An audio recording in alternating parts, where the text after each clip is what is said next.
2023 പുറത്തിറങ്ങിയ ചലച്ചിത്രം ബ്രേവ് സിറ്റിസന്റെ കഥയാണ് സിനിമാ കഥയിലൂടെ നമ്മൾ പറഞ്ഞുകൊണ്ടിരുന്നത്. കഥയുടെ അവസാന ഭാഗമാണിത്. മുൻഭാഗം കാണാൻ താല്പര്യപ്പെടുന്നവർ ഡിസ്ക്രിപ്ഷനിൽ കൊടുത്തിട്ടുള്ള ലിങ്കിൽ ക്ലിക്ക് ചെയ്യുക. കഴിഞ്ഞ ഭാഗത്തിന് അവസാനം നമ്മൾ കണ്ടത് ജിൻഹ്യുങ്ങിനു വേണ്ടി സൂക്കാങ്ങിനെതിരെ പ്രതികാരം ചെയ്യണം, ജിൻഹ്യുങ്ങിന് നീതി നേടിക്കൊടുക്കണം എന്നുറപ്പിച്ചിരുന്ന സീമിൻ സൂക്കാങ്ങിനെയും സംഘത്തെയും തിരക്കി ഓടുന്നതായിരുന്നു. സൂക്കാങ്ങും സംഘവുമാകട്ടെ ഇതേ സമയം ബാസ്കറ്റ്ബോൾ കോർട്ടിൽ മറ്റൊരു ടീമുമായി കളിച്ചും ജിൻഹ്യുങ്ങിനെ ബുള്ളി ചെയ്തു നിൽക്കുകയായിരുന്നു. അങ്ങോട്ടേക്ക് സീമിനും വന്നു ചേർന്നു. കളിക്കിടയിൽ എതിർ ടീമിലെ ഒരു മെമ്പർ സൂക്കാങ്ങിന്റെ ദേഹത്തേക്ക് തട്ടി വീണു. സൂക്കാങ്ങിനെ അത് ദേഷ്യം പിടിപ്പിക്കുകയും അതൊരു ഫൈറ്റിലേക്ക് നീങ്ങാൻ തുടങ്ങുകയുമുണ്ടായി. കൃത്യസമയം ബ്യുങ്ജിനും അങ്ങോട്ടേക്ക് വന്നെത്തിയിരുന്നു. ഫൈറ്റ് നടക്കാൻ പോകുന്നത് കണ്ട് ഡെലിവറി ബോയായ ബ്യുങ്ജിൻ മാറി മറഞ്ഞു നിന്നു. അതാണ് അവസരം എന്നവിടെ എത്തിയിരുന്ന സീമിൻ തിരിച്ചറിഞ്ഞു. ജിമ്മിൽ നിന്നെടുത്ത ക്യാറ്റ് മാസ്കും ഒരു ഹൂഡിയും അവളുടെ പക്കലുണ്ടായിരുന്നു. അത് ധരിച്ച് തന്റെ ഐഡന്റിറ്റി മറച്ച സീമിൻ ഫൈറ്റിനിടയിലേക്ക് ചാടിയിറങ്ങി. അതാണ് അവസരമെന്ന് കണ്ട് സൂക്കാങ്ങുമായി ഫൈറ്റ് ചെയ്യാനും സൂക്കാങ്ങിനെ കണക്കിന് മർദ്ദിക്കാനും ആരംഭിച്ചു. അവർക്കിടയിൽ ശക്തമായ ഫൈറ്റ് തന്നെ നടന്നു. മതിയാവുന്നവരെ സീമിൻ സൂക്കാങ്ങിനെ നല്ല രീതിയിൽ പെരുമാറുകയും ചെയ്തു. ഫൈറ്റ് മുഴുവൻ ബ്യുങ്ജിൻ മറിഞ്ഞു നിന്ന് കാണുകയും ചെയ്യുന്നുണ്ടായിരുന്നു. പെട്ടെന്ന് അങ്ങോട്ടേക്ക് പോലീസ് എത്തി. അതോടെ സൂക്കാങ്ങിനും മറ്റുള്ളവർക്കും സീമിനും ഓടി മാറേണ്ട വന്നു. ക്യാറ്റ് മാസ്കിന് പിന്നിൽ ആരാണെന്ന് അറിയുവാൻ ബ്യുങ്ജിൻ മാസ്ക് ധരിച്ച വ്യക്തിയെ പിന്തുടർന്നിരുന്നു. സൂക്കാങ്ങിനെ ഇടിച്ചിട്ട സന്തോഷത്തിൽ കിടന്ന് ചിരിച്ചിരുന്ന സീമിനെ ബ്യുങ്ജിൻ നേരിൽ കണ്ടു. ബ്യുങ്ജിനും സന്തോഷം തോന്നിയിരുന്നു. അടുത്ത ദിവസം സൂക്കാങ്ങിനെ ഒന്ന് കൈകാര്യം ചെയ്തതിൽ ഏറെ സന്തോഷത്തോടെയായിരുന്നു സീമിൻ സ്കൂളിലേക്ക് വന്നെത്തിയത്. അതിനോടകം ക്യാറ്റ് മാസ്ക് വെച്ചൊരാൾ സൂക്കാങ്ങിനെ നല്ല രീതിയിൽ കൈകാര്യം ചെയ്തു എന്ന വാർത്ത സ്കൂൾ മുഴുവൻ പരക്കാൻ തുടങ്ങിയിരുന്നു. ടീച്ചേഴ്സും കുട്ടികളും അടക്കം ക്യാറ്റ് മാസ്ക് വ്യക്തിയെ വലിയ തോതിൽ ആരാധിക്കാനും മറ്റും തുടങ്ങി. ക്യാറ്റ് മാസ്ക് ധരിച്ച ആ വ്യക്തിയെ ഒരു ഹീറോയെ പോലെ അവർ കാണാൻ ആരംഭിച്ചിരുന്നു. വൈകാതെ സൂക്കാങ് ക്ലാസ്സിലേക്ക് വന്നു. തന്റെ ഡെസ്കിൽ നോക്കുമ്പോൾ ഡെസ്ക് മുഴുവൻ പൂച്ചയുടെയും ക്യാറ്റ് മാസ്കിന്റെയും ഒക്കെ ചിത്രം മറ്റു കുട്ടികൾ വരച്ചു വെച്ചതായിരുന്നു കണ്ടത്. സൂക്കാങ് ദേഷ്യം കൊണ്ട് വിറച്ചു. തന്റെ ഡെസ്ക് എടുത്ത് വലിച്ചെറിഞ്ഞു. ടീച്ചർ അങ്ങോട്ടേക്ക് എത്തിയെങ്കിലും ടീച്ചറിനെ പോലും സൂക്കാങ് വകവെച്ചില്ല. ഒടുവിൽ തന്റെ സംഘത്തിനൊപ്പം ദേഷ്യത്തോടെ അവൻ ക്ലാസ് വിട്ടിറങ്ങിപ്പോയി. അവിടെ നിന്നും കാർ ഓടിച്ചു പോകുമ്പോൾ സൂക്കാങ്ങിന്റെ കലി അടങ്ങിയിരുന്നില്ല.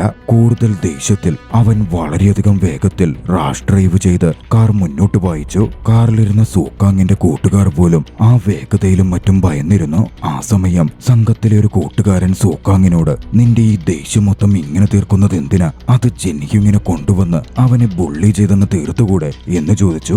അത് കേട്ടതും വല്ലാത്തൊരു ക്രൂരഭാവത്തിൽ സൂക്കാങ് പുഞ്ചിരിച്ചു. അന്ന് വൈകുന്നേരം സീമിൻ ജിമ്മിലായിരുന്നു. ക്യാറ്റ് മാസ്ക് ഒക്കെ ധരിച്ച് അവൾ ഭംഗി നോക്കിക്കൊണ്ടിരുന്നു. സൂക്കാങ്ങിനെ കൈകാര്യം ചെയ്യാൻ പറ്റിയതിലുള്ള തൃപ്തി അവളിൽ പ്രകടവുമായിരുന്നു. സീമിൻ അവിടെ അങ്ങനെ നോക്കി നിൽക്കെ ക്വാൻജാങ് അങ്ങോട്ടേക്ക് വന്നു. സീമിൻ ചെയ്ത പ്രവൃത്തിയെപ്പറ്റി ക്വാൻജാൻ അറിവുണ്ടായിരുന്നു. അതിന്റെ പേരിൽ ക്വാൻജാനും സീമിനും തമ്മിൽ ചെറിയ വാക്കുതർക്കമുണ്ടായി. ഒരു വിദ്യാർത്ഥിയെയാണ് എന്തു പറഞ്ഞാലും നീ മർദ്ദിച്ചതെന്നും അത് ശരിയായ നടപടിയല്ല, ഇവിടെ ഒരു നിയമവും സിസ്റ്റവുമുണ്ട്, എന്തു പ്രശ്നമുണ്ടെങ്കിലും നിയമപരമായി തന്നെ അതിനെ കൈകാര്യം ചെയ്യാൻ സാധിക്കും എന്ന് ക്വാൻജാങ് സീമിനോട് പറഞ്ഞു. ഇനി ഇത്തരത്തിൽ പ്രവർത്തിക്കരുത് എന്ന് ഗുണദൂഷിക്കുകയും ചെയ്തു.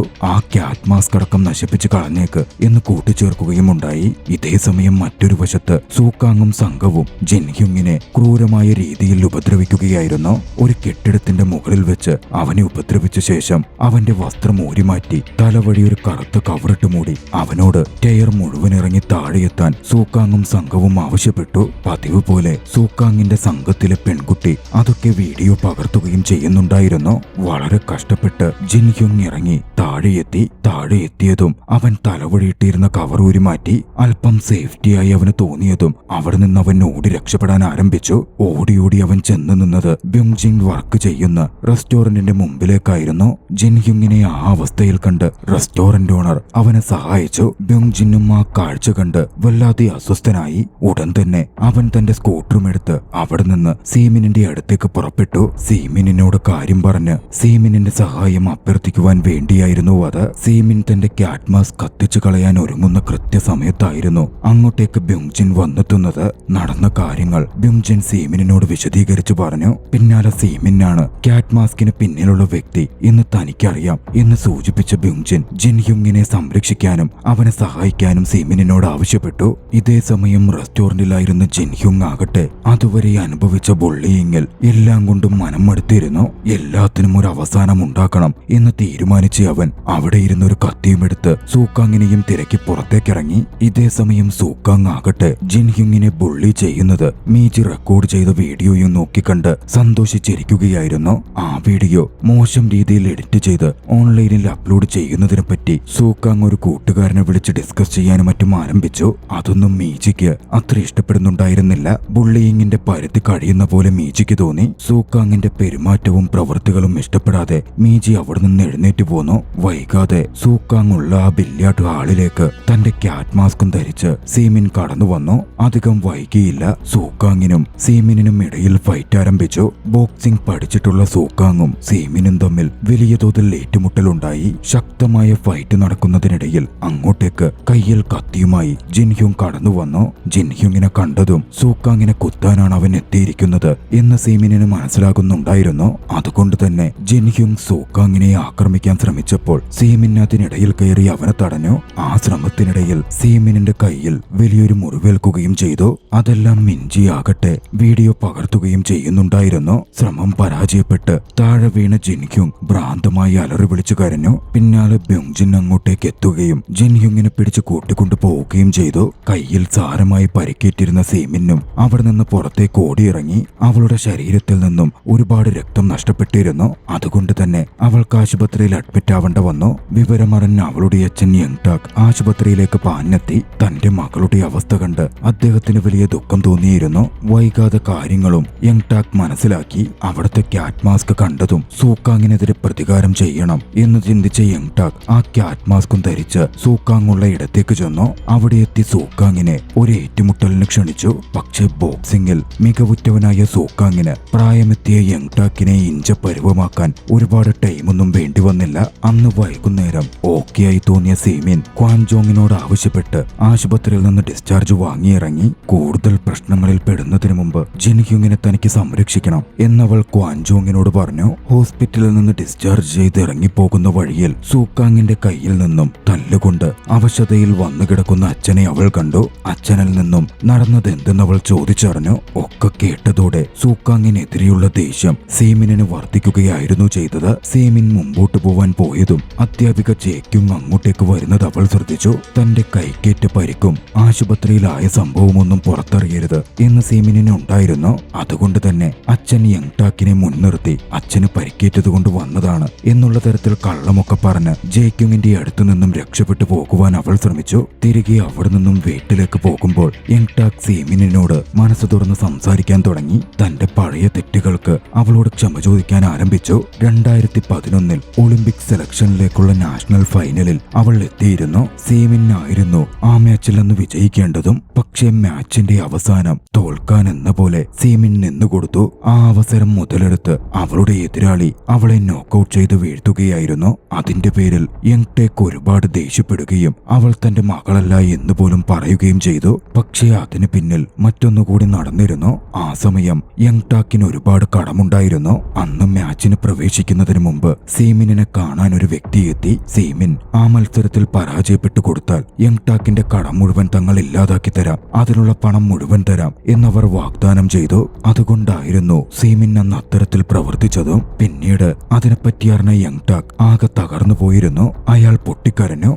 തോറ്റുകൊടുക്കാൻ സമ്മതിച്ച തന്റെ മകളെ ഒരു പരാജിതയായിട്ടായിരുന്നു അത്രയും നാളും അയാൾ കണ്ടിരുന്നത്. പക്ഷേ തന്റെ മക്കൾ ചെയ്ത സാക്രിഫൈസ് എന്താണ് എന്നയാൾക്കിപ്പോൾ മനസ്സിലാകുന്നുണ്ട്. അതുകൊണ്ട് തന്നെ തന്റെ തെറ്റുകൾക്ക് അയാൾ മകളോട് ക്ഷമ ചോദിച്ചു. അച്ഛന്റെ ക്ഷമാപണവും ഏറ്റുപറച്ചിലും ഒക്കെ കേട്ട് പിൻസീറ്റിൽ നിറക്കണ്ണുകളോടെ കരച്ചിലടക്കി പിടിച്ചിരിക്കുവാനേ സീമിനപ്പോൾ സാധിച്ചുള്ളൂ. അധികം വൈകാതെ ക്യാറ്റ് മാസ്ക് ധരിച്ച് ആക്രമിച്ച വ്യക്തി സ്കൂളിൽ തന്നെയുള്ള വ്യക്തിയാണ് എന്ന് സൂക്കാങ് തിരിച്ചറിഞ്ഞിരുന്നു. അതോടെ സൂക്കാങ് തന്റെ സംഘത്തെയും കൂട്ടി സ്കൂളിലെ വിദ്യാർത്ഥികൾ മുഴുവൻ അവരിൽ ആരാണ് അതെന്നറിയാൻ പരിശോധിക്കുവാൻ ആരംഭിച്ചു. ആരുടെ കയ്യിലാണ് മുറിപ്പാടുള്ളത് എന്നായിരുന്നു അവർ ചെക്ക് ചെയ്തുകൊണ്ടിരുന്നത്. അവർ എല്ലാ കുട്ടികളെയും പരിശോധിച്ചെങ്കിലും ഇടതു കൈയിൽ അത്തരത്തിലൊരു മുറിവ് ആർക്കും ഉണ്ടായിരുന്നില്ല. പക്ഷേ വളരെ യാദൃച്ഛികമായി സൂക്കാങ് ഒരു കാഴ്ച കണ്ടു. സീമിൻ ഒരു കുട്ടിയുമായി കൂട്ടിമുട്ടിയപ്പോൾ അവളുടെ ഇടംകൈ വേദനിച്ച് അവൾ കയ്യിൽ പിടിച്ചിരുന്നു. സീമിനാണ് ആ മാസ്കിന് പിന്നിലുള്ള വ്യക്തി എന്ന് സൂക്കാങ് ആ നിമിഷം മനസ്സിലാക്കി. അത് സൂക്കാങ്ങിന് ഉറപ്പിക്കണമായിരുന്നു. സീമിൻ മാത്രം ടീച്ചേഴ്സ് റൂമിലുള്ളപ്പോൾ സൂക്കാങ് അങ്ങോട്ടേക്ക് കടന്നു ചെന്നു. മനഃപൂർവ്വം അവളുടെ പരിക്ക് പറ്റിയ കൈ പിടിച്ചു വലിച്ചു. അവൾ വേദനയിൽ പുളയുന്ന കണ്ടതും സൂക്കാങ്ങിന് കാര്യം വ്യക്തമായി. പിന്നാലെ ജിൻഹ്യുങ് തന്നെ ആക്രമിക്കാൻ വന്നപ്പോൾ അവൾ എന്തിനാണ് തന്നെ രക്ഷിച്ചത് എന്ന് സൂക്കാങ് സീമിനോട് തിരക്കി. നിന്നെ ആക്രമിച്ചു വല്ലതും സംഭവിച്ചാൽ ജിൻഹ്യുങ്ങിന്റെ ജീവിതവുമാവും അവിടെ വീണ്ടും ഇല്ലാതാകുക. അവനെ പ്രൊട്ടക്ട് ചെയ്യാനാ താനത് ചെയ്തത് എന്ന് സീമിൻ പറഞ്ഞു. അത് കേട്ടതും വല്ലാതെ ഫ്രസ്ട്രേറ്റഡ് ആയ സൂക്കാങ്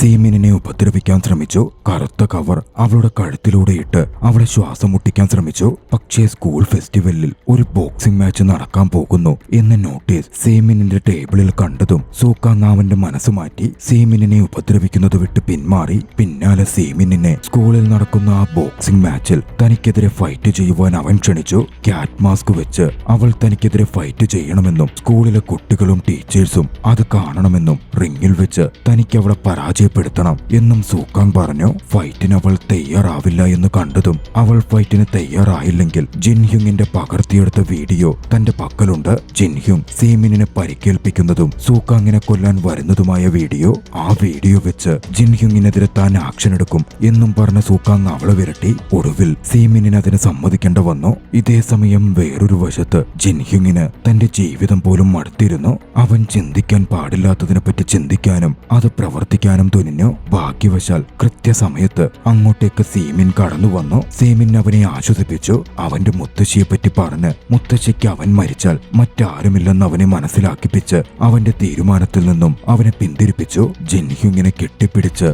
സീമിൻ അവനെ ആശ്വസിപ്പിച്ചു. അധികം വൈകാതെ സൂക്കാങ്ങും ക്യാറ്റ് മാസ്ക് വ്യക്തിയും തമ്മിൽ ബോക്സിംഗ് റിങ്ങിൽ വെച്ച് ഫൈറ്റ് നടക്കാൻ പോകുന്നു എന്ന വാർത്ത സ്കൂൾ മുഴുവൻ പരക്കാൻ തുടങ്ങി. കുട്ടികളും ടീച്ചേഴ്സും അടക്കം ആ മാച്ചിന് പ്രതീക്ഷയോടെ കാത്തിരിക്കാനും തുടങ്ങി. അങ്ങനെ മാച്ചിന്റെ ദിവസമെത്തി. ബ്യുങ്ജിൻ ആകട്ടെ ക്യാറ്റ് മാസ്ക് വ്യക്തിയെ സപ്പോർട്ട് ചെയ്യുവാൻ ക്യാറ്റ് മാസ്കുകൾ വിതരണം ചെയ്തു. വൈകാതെ മാച്ച് ആരംഭിക്കുകയായിരുന്നു. ക്യാറ്റ് മാസ്ക് ധരിച്ച് ഹൂഡിയിട്ട് തന്റെ ഐഡന്റിറ്റി മറച്ചു വെച്ചുകൊണ്ട് സീമിൻ വേദിയിൽ സൂക്കാങ്ങിനെതിരെ ഫൈറ്റ് ചെയ്യാനെത്തി. വൈകാതെ ഫൈറ്റും ആരംഭിച്ചു. ബോക്സിംഗ് പ്രാക്ടീസ് ചെയ്ത് മികച്ച ട്രെയിനിങ് എടുത്തു വന്നിരുന്ന സൂക്കാങ് സീമിനെതിരെ കനത്ത രീതിയിൽ പോരാടി. ആദ്യഘട്ടത്തിൽ സൂക്കാങ്ങിനെതിരെ പിടിച്ചു നിൽക്കാൻ സീമിൻ വളരെയധികം കഷ്ടപ്പെട്ടു. ഫൈറ്റ് കനത്തപ്പോൾ കെട്ടിവെച്ചിരുന്ന സീമിന്റെ മുടിയഴിഞ്ഞ് താഴെ വീഴുകയും ചെയ്തു. അതോടെ ക്യാറ്റ് മാസ്കിന് പിന്നിലുള്ള വ്യക്തി ഒരു സ്ത്രീയാണെന്ന കാര്യം എല്ലാവരും അറിഞ്ഞിരുന്നു. അത് കണ്ട് കുട്ടികളും ടീച്ചേഴ്സും അതിശയിച്ചു. സൂക്കാങ് വീണ്ടും സീമിനെ കടന്നാക്രമിച്ചു. ഒടുവിൽ സീമിൻ പരാജയപ്പെടും എന്ന ഘട്ടം എത്തുന്ന സമയമായപ്പോൾ സീമിൻ തിരികെ ആക്രമിക്കാൻ ആരംഭിച്ചു. പിന്നീട് സൂക്കാങ്ങിന് സീമിന് മുമ്പിൽ പിടിച്ചു നിൽക്കാനേ സാധിച്ചില്ല.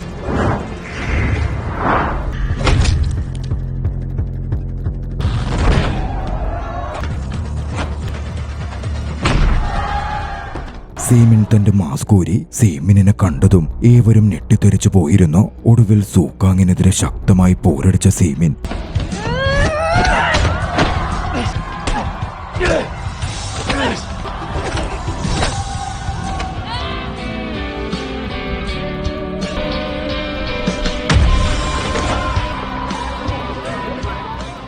അവനെ ഇടിച്ച് റിങ്ങിന് വെളിയിലേക്കിട്ടു. മുട്ടുകുത്തി അവൻ ചെന്നു വീണത് ജിൻഹ്യുങ്ങിന്റെ മുമ്പിലേക്കായിരുന്നു. പുറത്തേക്ക് ഇറങ്ങി വന്ന സീമിൻ ജിൻഹ്യുങ്ങിനോട് ക്ഷമ ചോദിക്കുവാൻ സൂക്കാങ്ങിനോട് ആവശ്യപ്പെട്ടു. പക്ഷേ സൂക്കാങ് അതിന് തയ്യാറായില്ലെന്ന് മാത്രമല്ല അവരെ പുച്ഛിക്കുകയും ഉണ്ടായി. ബാക്കി നമുക്ക് കാണാമെന്ന് പറഞ്ഞ് സീമിൻ അവിടെ നിന്ന് പോവാൻ ആരംഭിച്ചു. പിന്നിലൂടെ ഓടി വന്ന സൂക്കാങ് അവളെ ആക്രമിക്കാൻ ശ്രമിച്ചു. പക്ഷെ കൃത്യസമയത്ത് തിരിഞ്ഞ സീമിൻ തന്റെ മാസ്റ്റർ പീസായ കിക്കിലൂടെ അവനെ നോക്കൌട്ട് ചെയ്ത് വീഴ്ത്തി. അവിടെ നിന്ന് പുറത്തേക്ക് ഇറങ്ങുമ്പോൾ സീമിൻ ചിലത് തീരുമാനിച്ചിരുന്നു. വൈകാതെ സീമിൻ ജിൻഹ്യുങ്ങിനെയും കൂട്ടി പോലീസ് സ്റ്റേഷനിലെത്തി സൂക്കാങ്ങിനെതിരെ ബുള്ളിയിങ്ങിന് കംപ്ലൈന്റ് ഫയൽ ചെയ്തു. അവർക്ക് അതിനോടകം ആവശ്യത്തിലധികം തെളിവുകൾ കിട്ടിയിരുന്നു. സൂക്കാങ്ങിന്റെ പ്രവൃത്തികളിൽ മനം മടുത്തിരുന്ന മിഞ്ചി തന്റെ ഫോണിലുള്ള എല്ലാ ബുള്ളിയിങ് റെക്കോർഡിംഗ്സുമായിട്ടായിരുന്നു അവർ കരികിലേക്ക് എത്തിച്ചേർന്നത്. നിയമ നടപടികൾക്കും മറ്റും അത് ധാരാളമായിരുന്നു. ആർക്കും പിന്നീട് സൂക്കാങ്ങിനെ അതിൽ നിന്നും രക്ഷപ്പെടുത്താൻ സാധിക്കുകയേയില്ല. കുറച്ചു നാളുകൾ കടന്നുപോയി. തന്റെ ജിമ്മിൽ ഇൻസ്ട്രക്ടറായി സീമിൻ ജോലി തുടർന്നു. അധികം വൈകാതെ പുതിയൊരു സ്കൂളിലേക്ക് അധ്യാപികയായി സീമിനിന് പ്രവേശനവും ലഭിച്ചു. അവൾ ആ പുതിയ സ്കൂളിലേക്ക് ചെന്ന ആദ്യ ദിവസം തന്നെ അല്പം പ്രശ്നക്കാരിയായുള്ള ഒരു പെൺകുട്ടിയെ അവൾ നേരിൽ കണ്ടു. അവളെയൊന്ന് രൂക്ഷമായി നോക്കിയ സീമിൻ, നിനക്കായി ഞാൻ വരുന്നുണ്ട് മോളെ എന്ന ഭാവത്തിൽ സ്കൂളിലേക്ക് നടന്നു നീങ്ങി. ആ ദൃശ്യത്തോടെ ചലച്ചിത്രം അവസാനിക്കുകയാണ്. നിങ്ങൾക്ക് ഈ കഥ ഇഷ്ടമായെങ്കിൽ വീഡിയോ ലൈക്ക് ചെയ്യുക. അഭിപ്രായങ്ങളും നിർദ്ദേശങ്ങളും കമന്റുകളിൽ രേഖപ്പെടുത്തുക. കഴിയുമെങ്കിൽ ചാനൽ സബ്സ്ക്രൈബ് ചെയ്തും കൂട്ടുകാർക്ക് ഷെയർ ചെയ്തു കൊടുത്തും ഞങ്ങളെ സപ്പോർട്ട് ചെയ്യുക. അടുത്ത എപ്പിസോഡിൽ മറ്റൊരു മികച്ച ചലച്ചിത്രവുമായി നമുക്ക് കണ്ടുമുട്ടാം. അതുവരെ ബൈ.